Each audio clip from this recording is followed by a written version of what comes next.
New South Wales is being battered by a record-breaking extreme weather event with torrential rain swamping towns with life-threatening floodwater. Regional communities along the coast have been hardest hit so far, but Sydney suburbs are on alert. The city's main water supply, Warragamba Dam, is overflowing tonight, with communities downstream warned of potential flooding not seen in decades. Agata Imielska from the Bureau of Meteorology joins us now. Agata, just how much rain are we seeing and where is it heaviest? Well, the heaviest rainfall we have seen on the mid-north coast in the last day, where we saw totals of over 350 millimetres for some locations, breaking annual records there. But currently we are seeing rainfall over the Greater Sydney area. So far, some of the heaviest falls have been over 90 millimetres. So that's about the heaviest of what we've seen since February last year, when we saw some flood impacts over Sydney. Agata, Sydney's Warragamba Dam is now overflowing, this after more than 111 millimetres of rain this past week. Which communities are most at risk?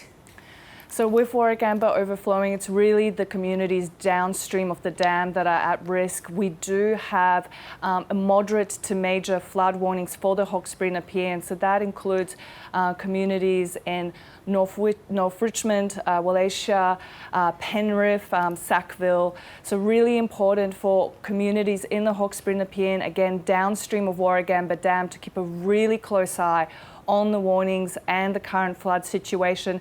Now, also being mindful, it is still raining and we are seeing that rainfall coming through, so that there is always that potential for the weather situation to change. And as we head into the evening, just being really aware, if you're in those communities impacted, again, downstream of Warragamba Dam, to really have a close eye on the warnings and the impacts and the potential for evacuation, just to make sure that you give yourself enough time to take any protective actions or respond to any evacuation orders.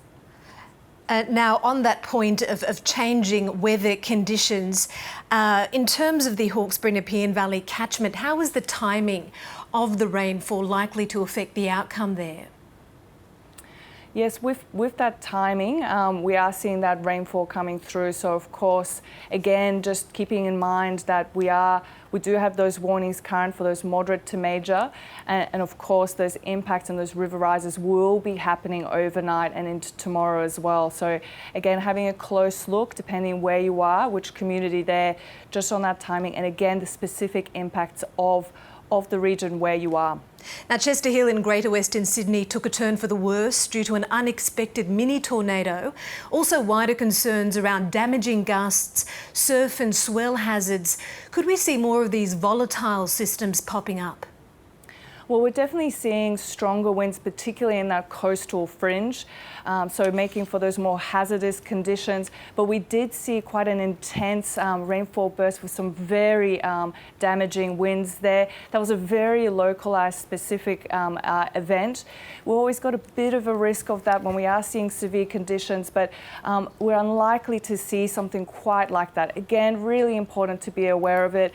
Keep a close eye on the severe weather warnings. These tend to highlight whether we have that kind of risk of these sorts of conditions occurring.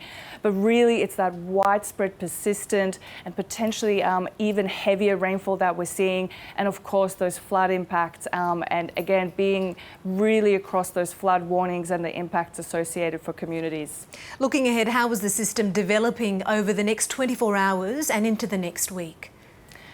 Well, tonight, we also have the risk of rainfall reinvigorating over the mid-north coast, and also tomorrow. So the mid-north coast, even though we're seeing the rainfall and rivers dropping down, we are expecting that to pick back up. So that will remain another watch point in the next 24 hours. But the rainfall itself will also shift south of Sydney, so impacting the Illawarra, but also the lower Blue Mountains, expecting rainfall there to continue. So for Sydney, still expecting a wet day tomorrow, but today is really the bigger of the two. Thank you for that update, Agata Imielska from the Bureau of Meteorology.